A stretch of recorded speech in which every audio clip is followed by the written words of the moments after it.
Welcome back to another episode of the Transfer Portal CFB podcast. I am your host, Art Thomas. Today with me, I am bringing two elite football minds. I got my guy, Kyron Samuels, and then we got a new face, fresh face, USC alum, SCL's finest, Trevor Trout.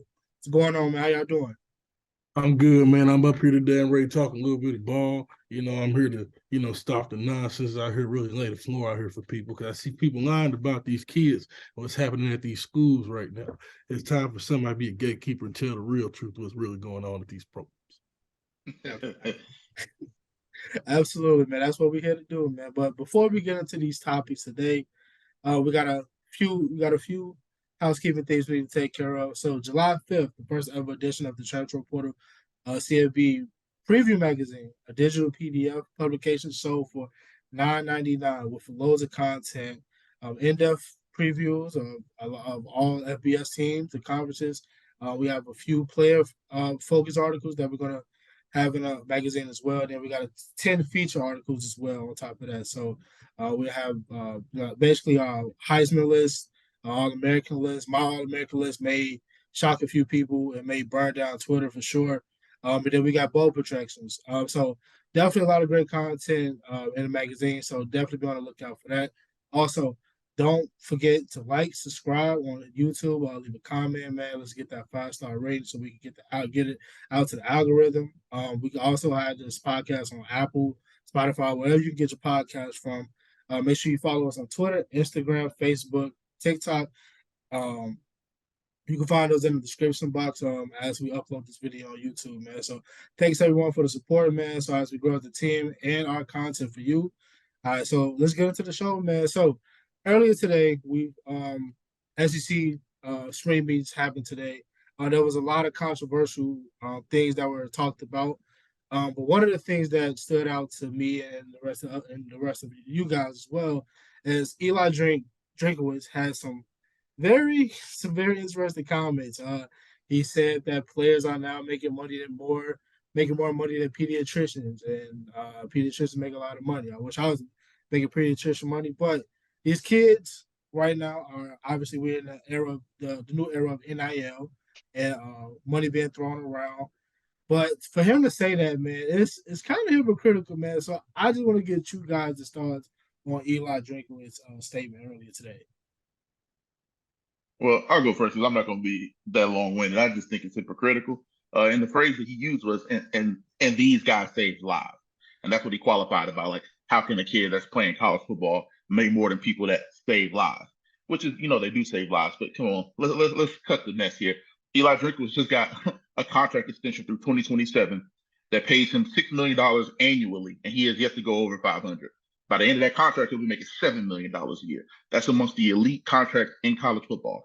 So for a guy, and he's a guy that way back in the day when I was still up in high school, he was recruiting me. He was under Gus Malzahn at Arkansas State. So I've seen him go from that guy that was DMing kids on Facebook at Arkansas State 12, 11 years ago to where he is now. So for a guy that has gone through the ranks as fast as he has and got the position that he has, it's kind of hypocritical to be saying that, hey, listen, man, this kid's making too much money. When a guy like that hasn't necessarily proven it and got a lot of, bumps in the ranks, should we say, similar to a Dan Lannon type guy that was in a very, a subordinate role not very long ago. Now they got major programs, Division I head coaches getting big contracts. So if anybody should understand being humble, being appreciative of the spot that they're in, and knowing where they are as far as the financial ladder, how fast they've climbed it, it should be a guy like Drinkwitz. So I think it's a little bit hypocritical.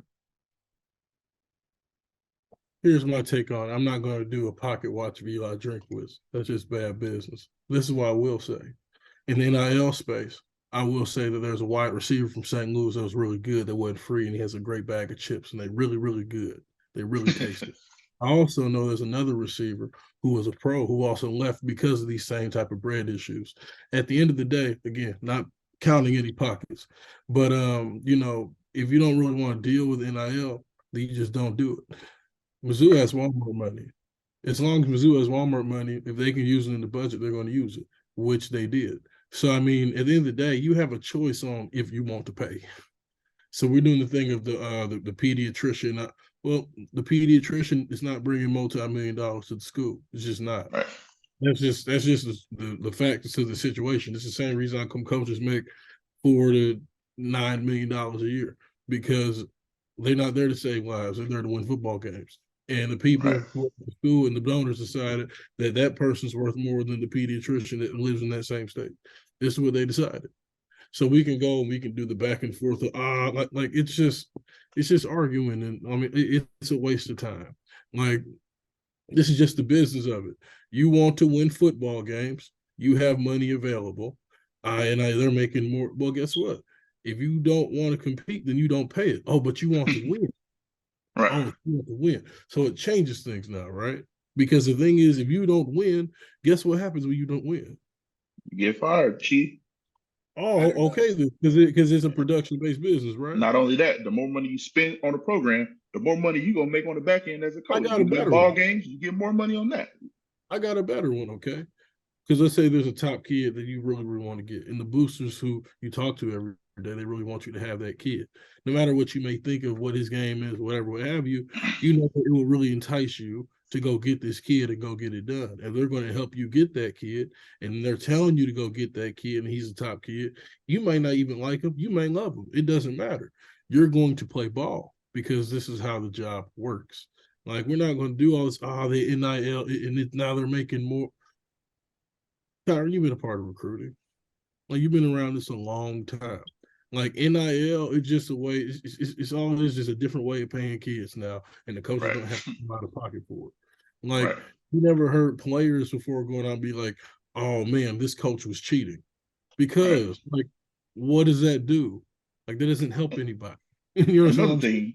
Another thing that I think that is really, really NIL lost in this sucks until conversation. hey, no. Hold on, let me finish. NIL sucks until somebody takes your kid. It's cool when you take somebody else's kid.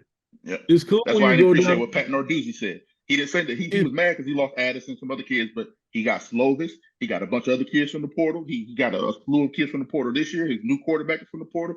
So it's give and take. It's just a game. Like you said, you got to compete to You play. got to re-recruit your kid every year now, man. Like, this is just what it is. Like, what happened? Oh, we did. Guess what Pat Narduzzi did? Pat Narduzzi called Larry Fitzgerald. He called Aaron Donald, and he said, "Can you please help me keep this kid?" This is what happened. These are the facts.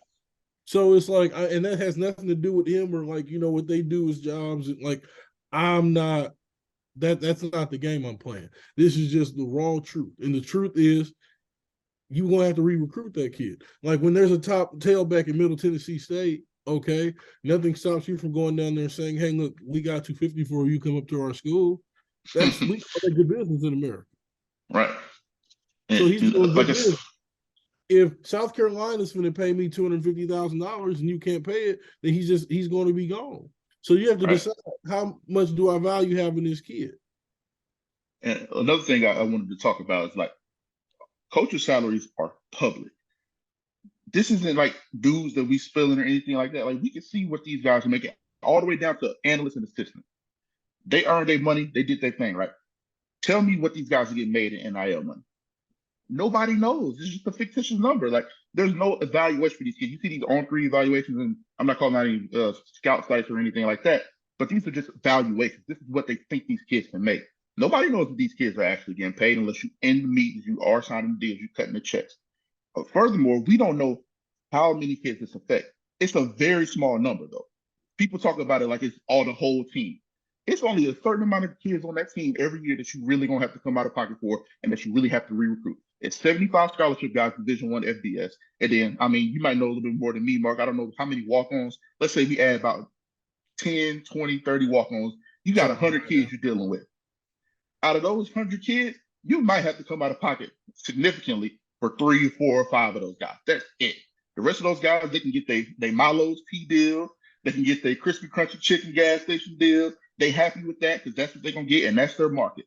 If we talk about the big dogs that these coaches are referring to, it's not a widespread problem in college football. It's 4 or 5 guys on that squad that you know that you got to keep on that team until they're juniors and they can make their decision to leave. And you got to play ball to keep those guys, or play ball to get those blue chip 5-stars. That's it. It ain't a lot of kids. So you better lock in, get what you're donor bases.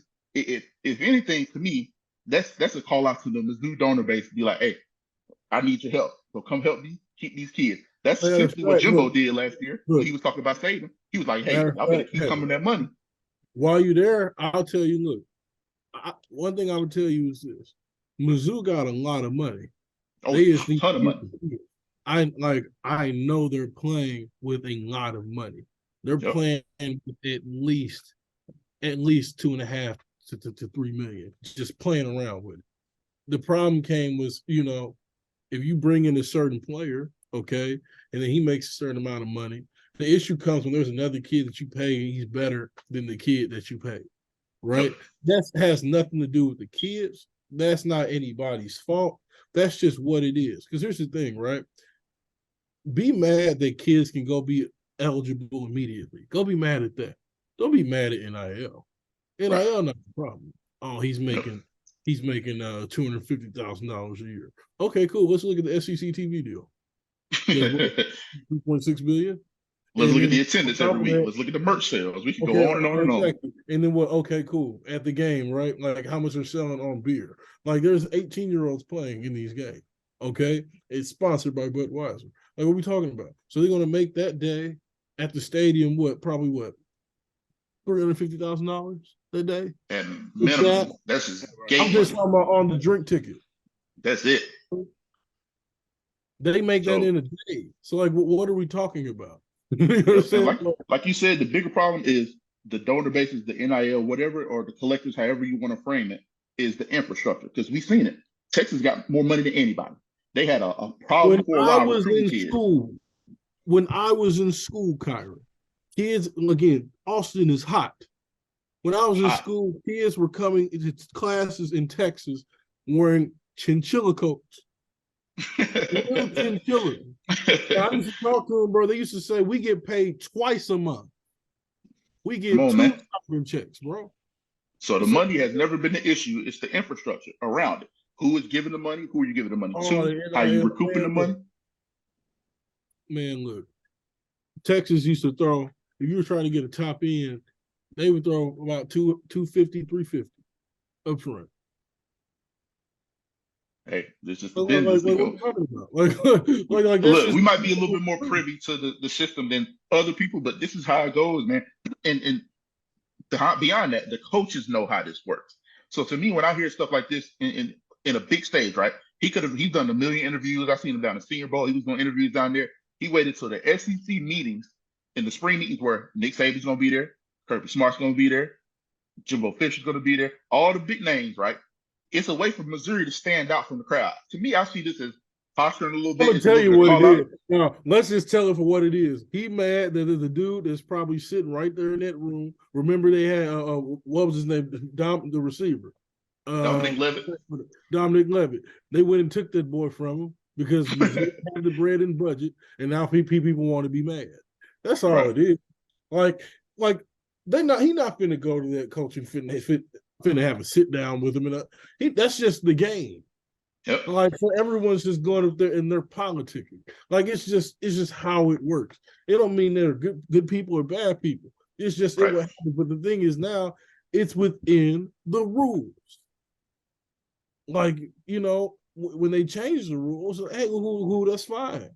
But the thing is, like, you lost a player now, okay? So, like, imagine this, right? Let's say another coach comes up, and they're like, okay, Missouri took my starting left guard, okay, my starting corner. Then what are we going to do? Because he can easily go to that kid and be like, oh, yeah, they offered him $150 to go do a grad year there.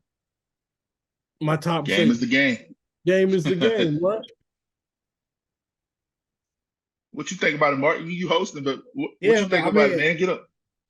No, man. I think this is more so like I think Nick Saban included to it earlier. Like this is like, NFL free agency basically. Like you're trying to like poaching kids left and right. It's like there's no rules into it.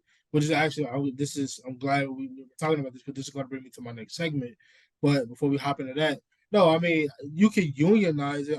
But to an extent, like.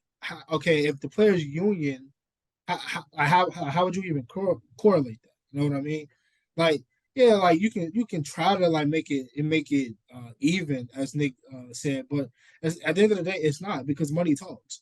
So like, if this kid, so like, you can like plug a kid from like Alabama, not Alabama, but like let's just say Illinois State. Like if there's a kid who potentially has a draft grade and he wants to go to the Power Five level, like Illinois State can't do anything about it. Like they can't. Alabama Like, just did it. it's They got the safety If Jalen Key from UAB. They right. didn't get that. That's Exactly. not a free. That's a Yeah. again, really good that's player an at the G5 in-state level. school. Think about In-state. that. That's an Right. in-state school. Who's going to stop the University of Alabama to going right there to that kid and say, "We need you on campus"? You got to pull up. Nick Saban is him in Alabama. The heck, Yep. hey, you know what Trent Dilfer all I'm going to do? Sit there and say, "Yes, sir, Coach Saban." And he might Saban gonna rock with you enough where he just gonna send you one of his reserve safeties, and then they gonna fix NIL there. He's still gonna get paid because Nick Saban is one of the best to ever do it, and everybody's gonna be happy to do good business because you're not gonna go to war with Saban. So look, check this out.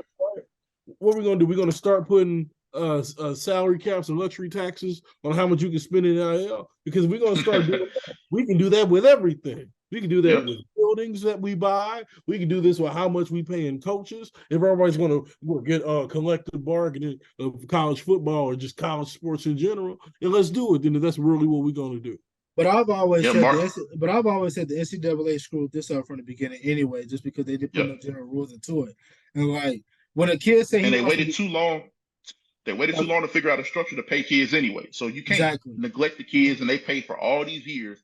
And now it's here and it's the Wild Wild West, and you're like, oh my God, this is a problem. It's been a problem. It's been widespread. Now it's just the Wild Wild West in terms of the fact that it is legal. We don't have to hide no more. We can go do business. And the portal is the bigger issue than the NIL, in my opinion. Because, man, I don't have an issue with that at all. But what these coaches are talking about, you can go get a kid from the portal, and he's ready to play now. I can go get a kid. It's still kids in the portal today in May. It's about to be June at the end of this week. It's still kids in the portal that can go get plucked and paid right now and play for a team in 2 months. That's just the reality of the portal. So the portal is the bigger issue because you can go get these kids and they can be instant impact guys today.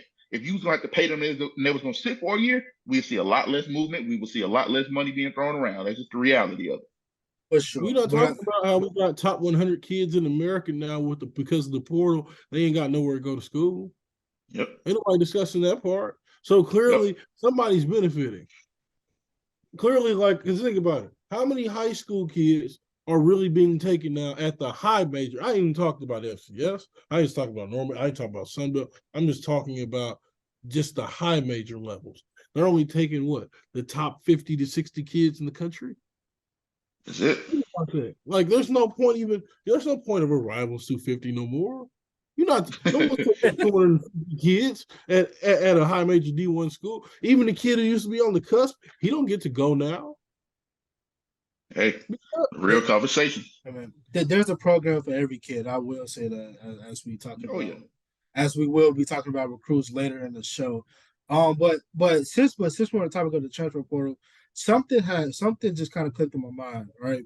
So obviously, I was talking to a junior college coach, and he was telling me is like he coaches for an upper echelon, like top 5 JUCO historically, right? And what he was telling me is usually back in the day, it was like a kid could go to Florida, get kicked out, boom, pop back to a JUCO. Now that's not the case anymore. So with the portal in mind, these kids are not thinking junior college. They're thinking they're going to go from one university to another university, right? And so with that in mind, do you think, or I guess should I ask, like, should there be some rules in place for the portal in order to like kind of ease this thing out? Because I've always said for me, if you put a grade requirement on the portal, a lot of these kids won't be going nowhere. Or even then, if they do go somewhere, the only option would have to be junior college. Yeah, no. Let's say the quiet part out loud, Mark, because let's really tell the whole truth here as we talk about the whole JUCO thing. The portal's made it easier for you to force kids out that you don't want. Nobody's defending those kids. Nobody's defending. Always be 1 year renewal. I'm like, Yale's 1 year renewals all the time. But the thing is, though, that second, third guard, who that kid you hated on your team, you still had to let him graduate because you weren't going to be able to go get another kid that's going to be eligible immediately. Now, this sophomore, he sucked. Like, so the NIL money maybe that you even paid him that 2 years ago, just the payment plan he was on, that money's going to get reverted to somebody else because you removed him from the program. Like, all spring, like, we're going to talk about what happened in spring ball this year. We're going to talk about it. You had kids who were already looking at other because they knew they were going to get on the chopping block. Now imagine if you didn't know. You was sitting out there on your behind in spring hitting the portal with 2,500 kids. You don't know what you finna do. No degree, no nothing. Ain't nobody talking about them kids. Yeah, that's the truth. That's the dead truth. And I think we could go a lot of ways with that, but I don't want to get back into the Prime conversation because we had it a couple of times, Mark. But it was funny to see all the attention be on Prime when there was other major Division I programs, SEC, Pac-12 programs that had 20, 30 kids leave. I know 3 SEC schools that had more than 25 kids leave that program that year. Ole Miss, Texas A&M, and and Arkansas all had 25 plus kids leave. Nobody talked about those kids. So it's interesting to see the media narrative around it as well, where the attention is focused. I know another situation up in Oregon. Nobody talked about that. Mass exodus in Oregon and a mass reload too. And nobody they talked PR'd about the that. hell out of it, Kyron. PR. Again, not judging, just saying. This is what happened. Okay? Move them boys. You understand? Ooh. Brought in a heat, getting Gary Bryant, all types. Ain't nobody saying nothing. Because they got the deepest NIL budget in the country in Oregon.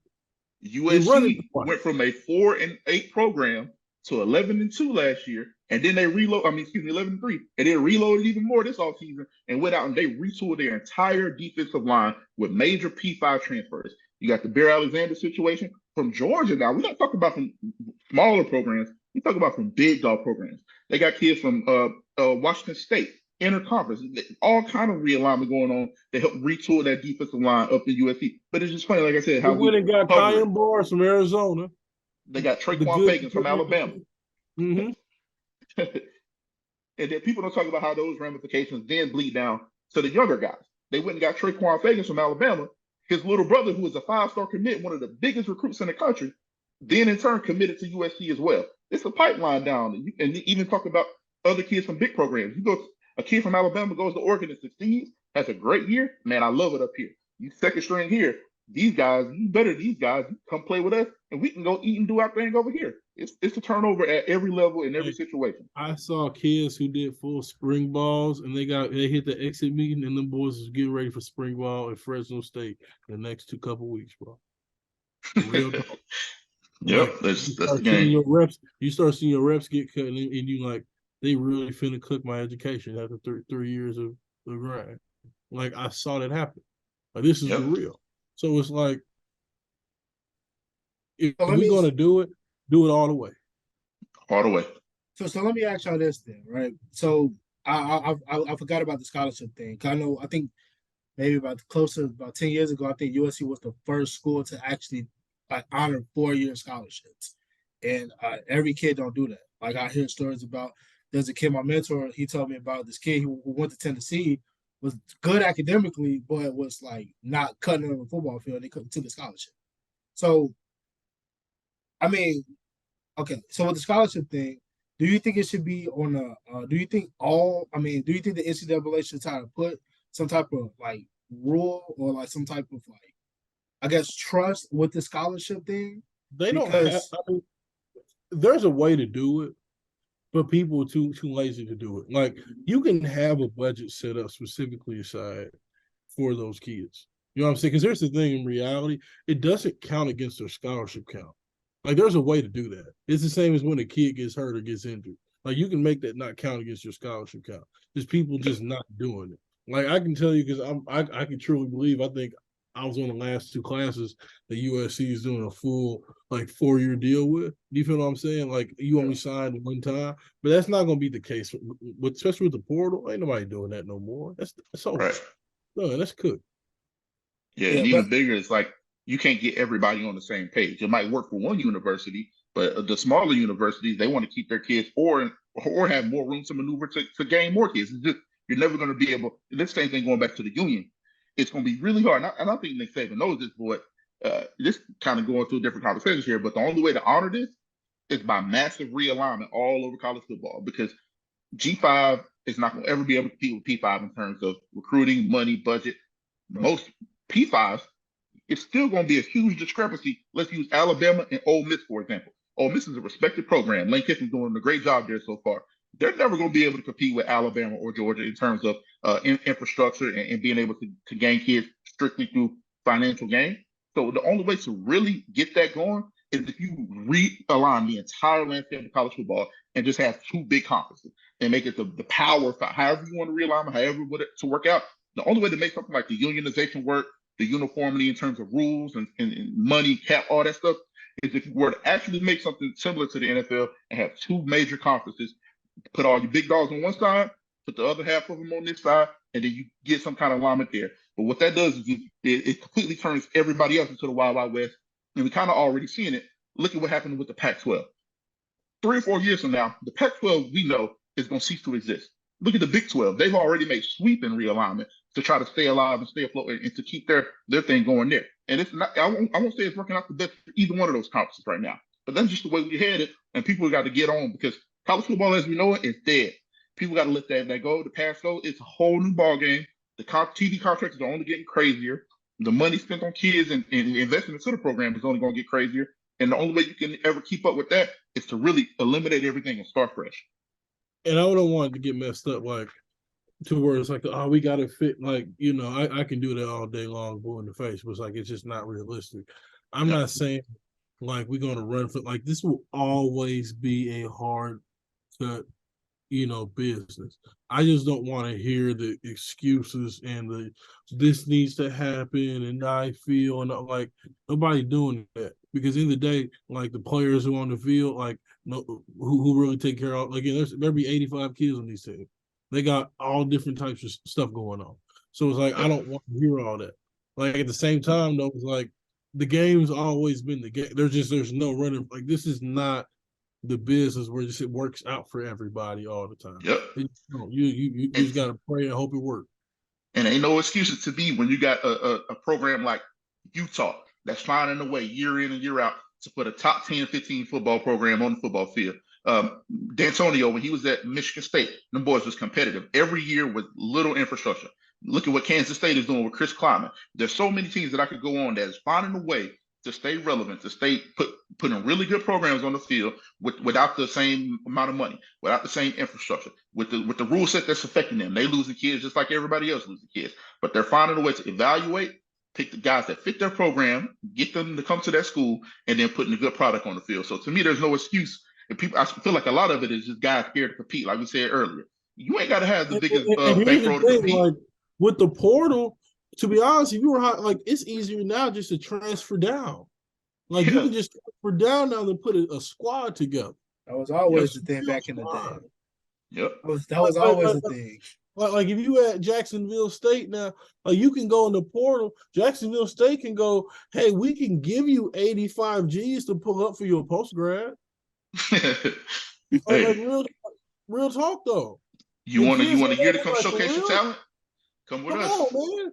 Come put some film up and get paid and chill out in Alabama for a year. Yeah, kids gonna do that. They gonna do that if you talking right with the bread. Kids too prideful, man. That's the thing, man. Kids don't want to go down. Kids be prideful, dog. But like not especially young kids. Money talks and BS walks a marathon. If Mississippi State wants me, I know I got to compete for a job. And this other school wants me, the other school wants me. And I'm really thinking, and I'm looking, right? And let's say I really ain't even played that much in the last 3-4 years I've been there. Let's say I get forced into the portal, like, or let's say I'm just like, look, I'm not rocking. Like all these kids aren't dumb. Like, I'm telling you that they not. If they know that they can go play at UAB for a check and make some real bread and go get their degree, there's a lot of kids that's doing it. I'm telling you, I know they are. I'm watching them do it. There's a lot of kids from the West Coast that's making these business decisions before they even get to school. I'm going to go to Fresno State and go cook. Fresno State. North Dakota State ain't been the premier program at FCS for 20 years for no reason. They've been going to find them kids that, hey, you want to cusp a little bit, you might have to go sit on the bench for 3 years to go play at Washington. Come on over here to North Dakota State, be a premier kid in the FCS. Let's go win these national championships, and you still gonna get the shot at the end. It's always been a scenario where that's. Now you got receivers like Nick Romagio or whatever, old buddy, where they can go play in a bowl game in the LA Bowl against Washington State, and they can be on equal footing. Washington State's a high major program, believe it or not. Y'all know they play in a high major program. Nah, man, but I mean, it's funny though. I mean, I just think that like with all this conference realignment and all of this stuff like that, man. I mean, just going back to the scholarship thing, man, I do think like, man, I know it's a cold as the man up here on my screen would say it's a cold game out here. I think still, man, these are still kids, bro. Like it should be some type of trust to where like if these kids can't find an institution that don't want them for their football talent, like at least bro, try out of the scholarship. Like it don't necessarily need to count against the scholarship count, but put some type of trust, like put some just like some money to the side just for those kids that man is I can't find nowhere. I can't. I'm not trying to play ball. I just want to go and get my degree. Let that be fine, man. I think Like in it's a perfect situation, because I can say is like I've had situations similar to that. But at the same time, I was 18 years old. I knew where I was signing to, and that was a 4-year school. That was USC.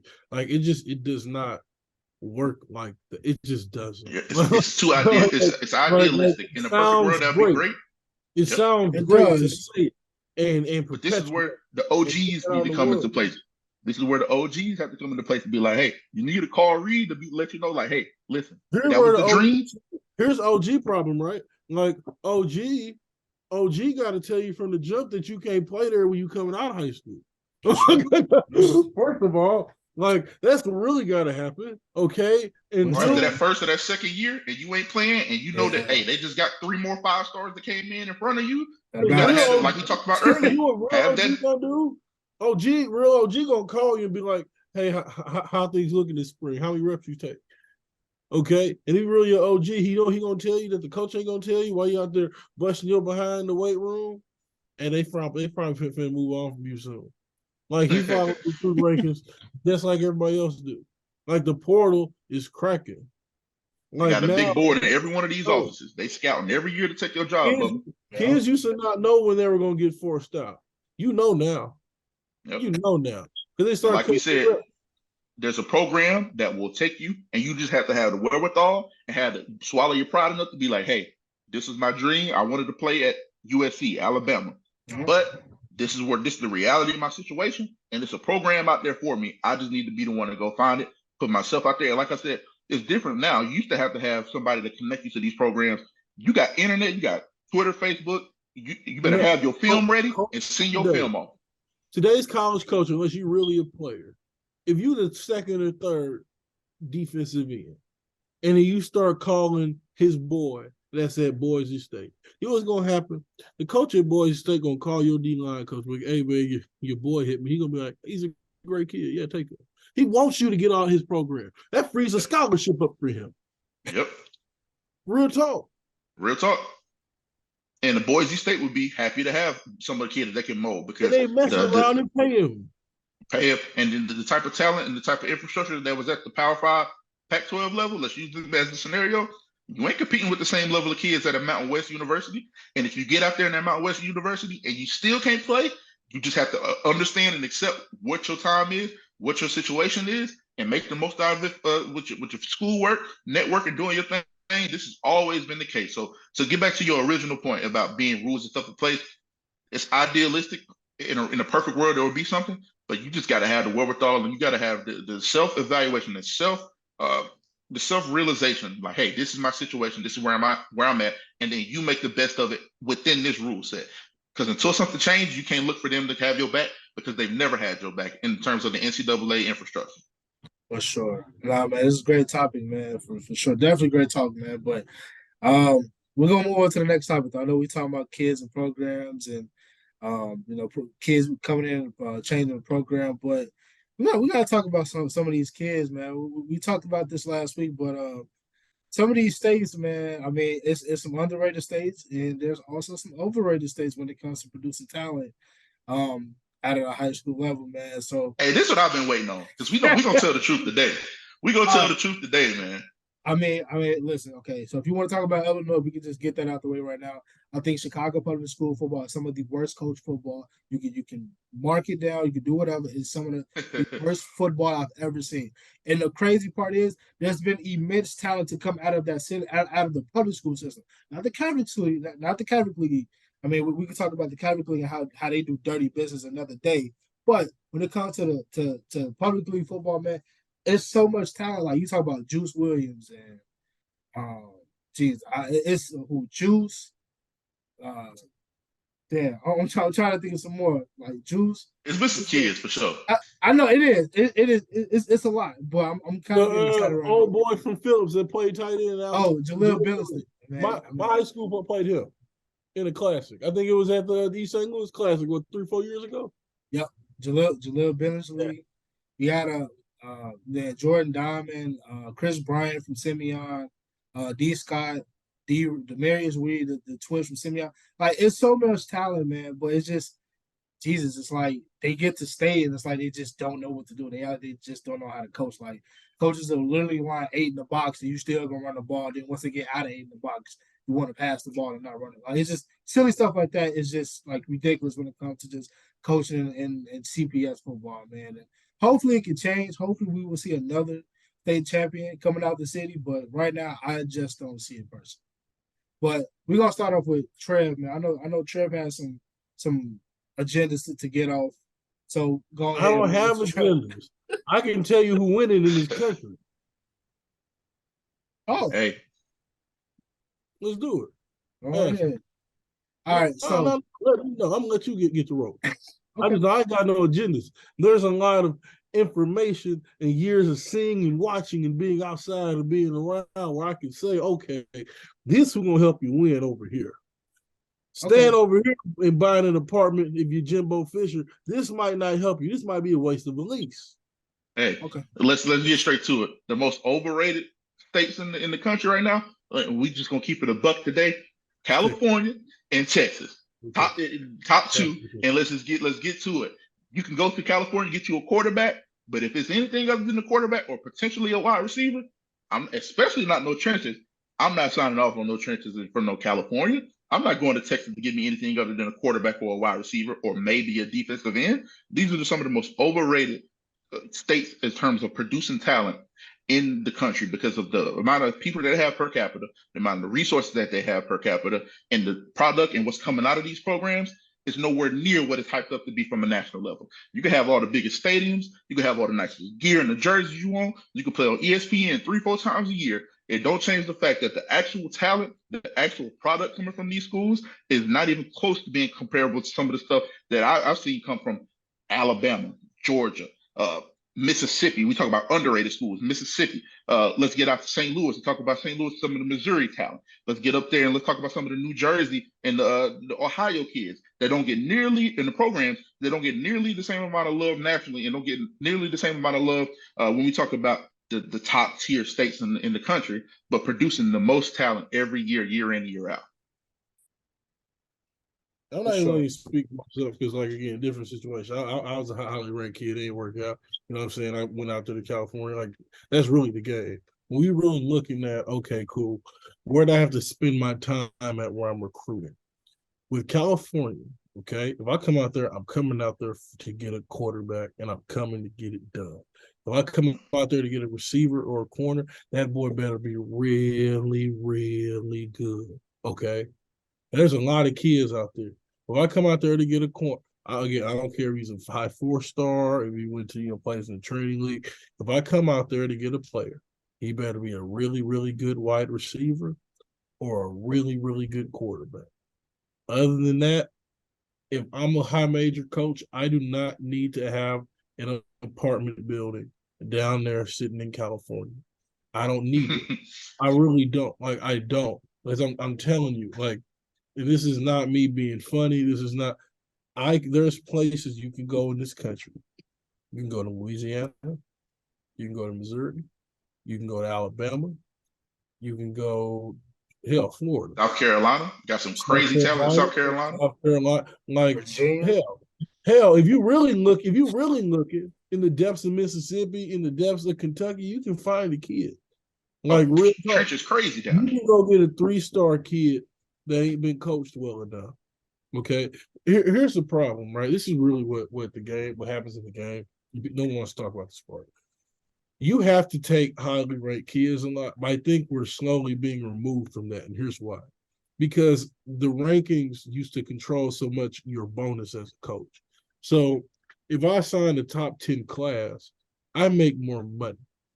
I may not think that this kid's very good, But at the same time, like if I gotta get on the phone, it's like, okay, these are the top 15, 20 kids in the country. It entices me to go get those kids. No one likes all the kids that they sign. Like that's just the reality of the business.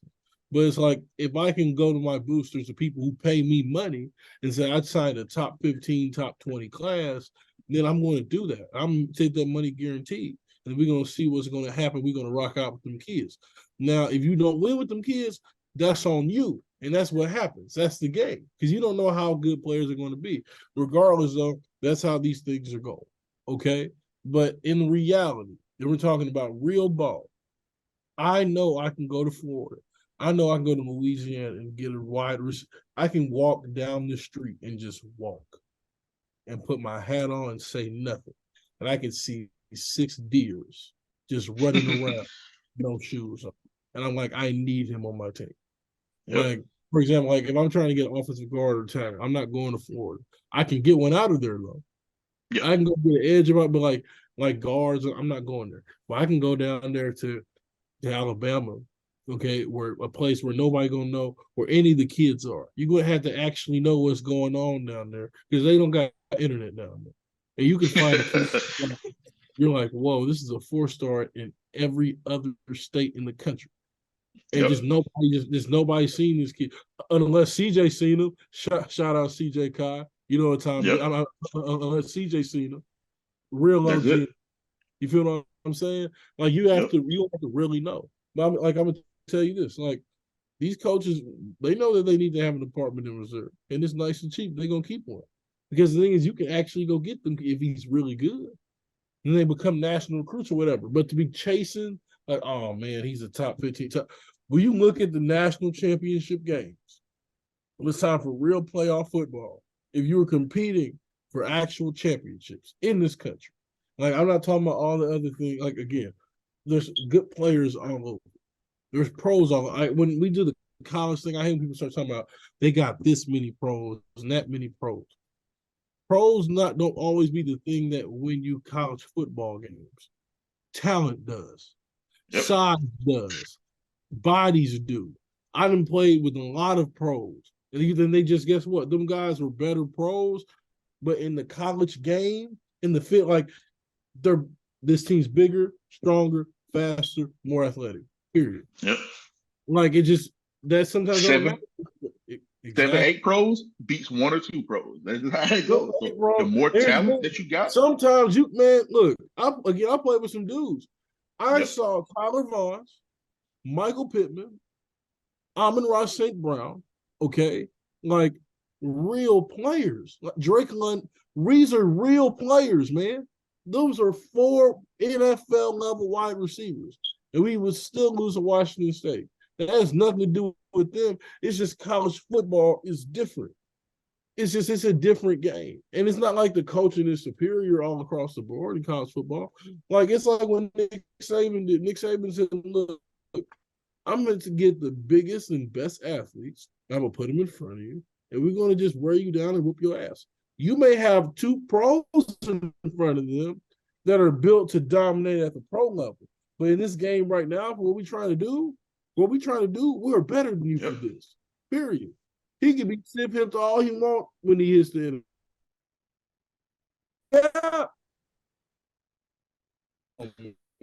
And you'll look at it like the Georgias, the Alabamas. It ain't a bunch of pretty 5-star kids. It's the kids that they know so-and-so from so-and-so, and they got that kid, this 3-4-star. He gonna be he is a dog. He big, he got the size, he got all the nasty stuff that you want. You can go mold him to put him in that 4-quarter program, give him a little bit of bread, make sure his family's straight. He ain't think about his family running around and go win some national championships. That's what it's about. You get the kids from California schools, they can play in private schools. They done had a little bit pampered. They ain't never really been in them trenches. It's different when you get JoJo from Mississippi that's just trying to smash you in the face for 4 quarters. It's a different ball game than what a lot of these kids have ever experienced. So that's what I say. Go look at. I want you people to go look at Kirby Smart's recruiting class right now. Let's talk the real business, right?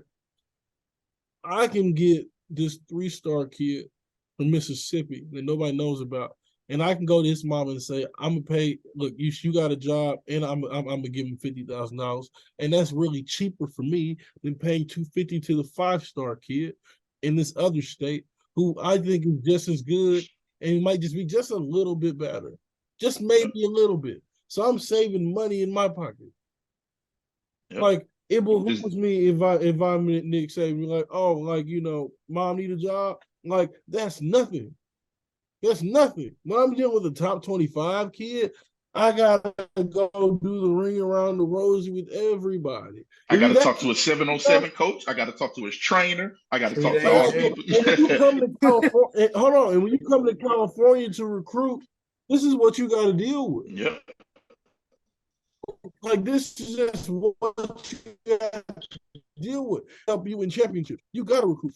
Urban used to step up in the St. Thomas Aquinas. Yep. Like that was his school. Yep. But at the same time, when Urban went to Ohio State, Urban understood, Yep. I got to take the Sam Hubbards. They're going to help me win. You understand? I'm going to go get the Chase up. I got to go get the Sam Hubbards. I got to go get the Michael Thomases. I got to go get I got to go get, what was the wide receiver? Plays on the Redskins. I don't know why I can't remember. Terry McLaurin. Oh, Terry McLaurin. I got to go get Terry McLaurin. Got to go get the KJ Hill Terry types. The biggest, Terry fastest. McLaurin went to what? Cathedral in Indiana? Yep. Like you got to go get them. So the thing is, like, yeah, I'm gonna beat out Notre Dame for this kid. What? Like, come on, man. Yeah. And you got to look at it. So I want people to go look at Kirby Smart's recruiting class right now. He got some 5 stars. He got the 4 stars, the guys that you got to recruit. But go look at them 3 stars that ain't nobody talking Kirby about Smart right now. was a hell of a defensive coordinator now. at the lower levels. That boy knows how to see talent. He knows how to evaluate. He knows how to scoop. Like he knows what it look like, and he gonna go scoop it. The Kamari Lassiters of the world, the Javon Ballards of the world. Them guys was the biggest recruits, but you know what you're looking for. You know what type of guy you are, all that stuff like you were talking about. But go look at these big programs. Go look at the Alabamas. Or go look at the Georgias. They take them 3 stars when they got 4 or 5 stars that they could go get as well. It's a financial thing in some aspects, but it's also a personality. It's also an identity thing. They know is and they know where to go. But that's what you said. The evaluation part is the biggest thing. It's the same reason that I said earlier, the Kansas States of the world, the Iowas of the world, the Utahs of the world. It's why they can still be competitive and give you 10-win seasons. It's because they're great evaluators for what they want at their program, and they know where to go get those kids. Like when people talk about recruiting, right? They'll be like, we're not doing it well on recruiting. We didn't get this kid. I'm like, okay, like, first of all, tell me what happens in 2.5 years for that kid, and then you can judge on this was good recruiting or not. Because when people talk about recruiting, they're talking about rankings and stuff. And that's not me throwing the whole, stars, because they do. We talk. They matter for sure. Sitting down, and the head coach has to sign off on this and be like, that kid can play here. You know what I'm saying? Like getting a kid that, like even if you early on a kid, right? Now, obviously, you don't close on it. But the thing is, there's always a kid who slips through the cracks. How many of those can you identify and sign? That's real recruiting. That's the real recruiting right there. Like everyone's not at a USC or Oregon or Alabama. So it's like, especially now with the portal, you got more leeway to just go get any kid you want to if you got the budget for it. Yep. If you see them and find them, it's just about, okay, who got the relationship there, who we got to call to get it done. Yep, great example. Quinshon Judkins, running back at Mississippi, Ole Miss right now, 3-star kid and not highly recruited out of Alabama, but somebody at that program went and identified and said, this kid can come play for us. And you saw what he did when he got his opportunity freshman year. He arguably, I would say he's one of the 4 or 5 best returning running backs coming out right now. And he was never a highly recruited guy. He was never one of the guys, but somebody saw what that kid could do and said, he's going to be a fit for our program. And look what the result has. And Lane is a mean recruiter. And he was at what? Alabama. So you know what Lane did. There was probably a coach in Alabama, a high school coach or trainer, and they got on the phone with Lane. They said, I got this kid here, right, that nobody knows about for real. Probably had, 7, 8 offers. Like, look, I'm going to tell you how to get it done, okay? And then he gets it done. He watching the film. He's like, this is a pro. Pro. It's nice. Nice. So it's always those examples, man. And it's all about evaluating talent, and that's how you build the program to be sustainable. And because, like we all know the 5-star guys that got there and they didn't live up to the bill. They didn't turn out to be who we thought they was going to be. And then an unsung guy, 3-star guy, a transfer guy that came in and took the reins and he played ball. Somebody evaluated that kid and believed in that kid. So it's all about your alpha talent as well. Absolutely. That's why I think like I always say like you cut your teeth at the lower levels, especially when you're a young coach and you want to get in the industry. Like you really evaluate talent, especially like if you're like at a, let's just say a Ferris State or a Grand Valley State or just a high power D2. Like you're trying to like find those guys that could be like that could play at that level, or potentially could be a pro in the next 3-4 years. You just never know. Like I think like stars are like you have to recruit the kid. Like don't recruit the you have to evaluate the kid, don't evaluate the stars. Is what I would tell guys, man. So like I tell kids all the time, You like gotta be able to get their kids to sign. Like, look, let's not get it twisted. You gotta be able to get this boy, take his pen out, and go sign with your school. Like all the eyes and not like that's cool, that's great. You have to get that boy's name on the dotted line. Can you do that? And then like it's a whole process to it. Identifying, getting them on the camp, getting them signed and getting them to the campus and then doing the thing that you put your job on the line for. We looked at coach and said, I'm going to bat for this kid, sign him. Yep. every coach don't got it like that though. Like I mean, it's only a few assistant coaches that can say like their word means something. It's like every coach, every assistant coach can build like that. It's always the head man, but usually like when that assistant coach says, "I want that kid," like that word is taken. Like um, what's the running back coach at Ohio State? Tony Alford. When Tony Alford says, "I want this kid, I want this back," he's going to get that back, regardless of the fact, right? But I mean, but when we talk about okay, so I ain't really give my underrated states, man. I'm gonna shout out Virginia. I mean, obviously, I think Georgia. Me personally, I think Georgia has the best brand of football. We talk about culture, we talk about coaching, we just talk about the overall development of kids. Man, I don't think nobody comes close. I'm just gonna be completely honest. Like you can get your quarterback out of there. Trenches. I don't really need to talk about trenches. Trenches speak for itself. We get you good receivers, some good DBs. You get you like there's just the culture down there is just different. They really take it serious. It's like Texas in a way, but I think it's just like better suited for like what college coaches want.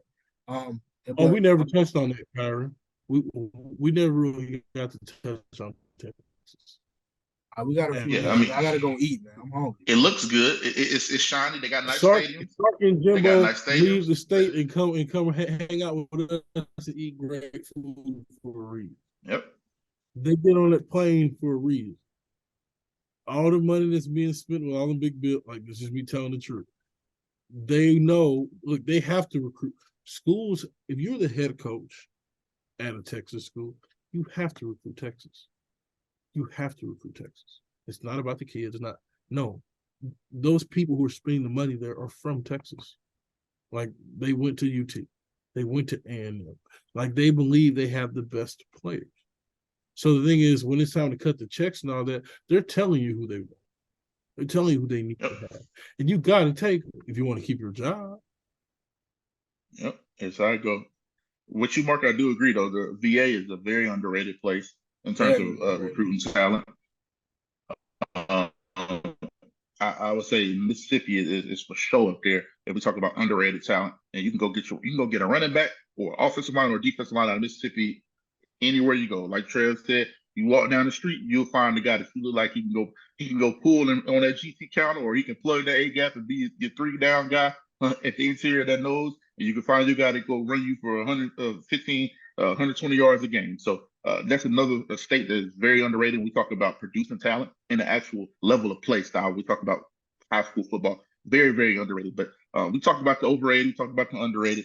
I think we did a good job covering it all, man. We might have to revisit this at another date, but I for sure think it was a productive conversation. Oh, absolutely, man. I Thanks enjoy for having having you me, guys. Mark. I appreciate you, boss. Absolutely, So man. appreciate it. Yeah, I enjoy having you guys on here, man. I know you guys know ball, man, at a high level, so I know just to pick your brain and you know what I'm saying, just talk about the current state of college football today, man. I appreciate you guys, man. So, but we're gonna wrap it up today, man. I gotta go eat. I'm starving right now. I'm gonna go cook some food. So hey guys, man, where can they find you on the socials?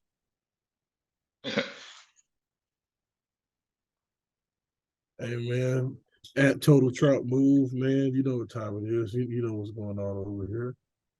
You know what it is, Yeah, man. man. At Make sure Kyron Sam Music, you find me, you find my companies, what we doing, and on Twitter, and then I got a link tree with all that stuff. So we gonna be doing a lot of content here soon, and I appreciate the transfer report always showing love, so I'm always show the love back. Absolutely, man. We appreciate you, man. So, hey, thank you, everyone, man, for listening, watching. You know, once again, man, if you like the show, give us a like, subscribe, a follow, man. Give us that 5-star review. We need that always. All that great stuff. So, yeah, man. So when you watch this, just leave a comment below. When we post it on Twitter, we'd love to hear from you. Give us your feedback on the topic that we just talked about, man. We love to hear some insight from you guys as well. Also, don't forget, look forward to our first ever Transfer Portal CFB preview magazine. We got it on sale. July 5th is coming out, $9.99. We do not take EBT. Credit Y'all take only. EBT, man. No, we don't take EBT. Come on, Trev. man. No, Trev. Wild times, man. Y'all getting bougie out here. Y'all not taking EBT. I'm trying to learn. I want to read something in support. You're not taking EBT. Trev, What do you take EBT for? You have money, Trev. We don't want to hear this. You have money. I don't have. I live paycheck to paycheck just like everybody else. Wow. Sitting right here at my desk. The lies you tell. EBT today, go give me some White Castle. All right, man. Let's wrap this show up, man. But hey, man, thank you guys, man, for joining me, man. To the fans, man, thanks for tuning in, man. This has been the Transfer Report of CFB, presented by NoContextCFB. We will be back next Wednesday, as always, for our weekly off-season podcast, man. So look forward to seeing you guys. Arrivederci, man. See you guys later, man.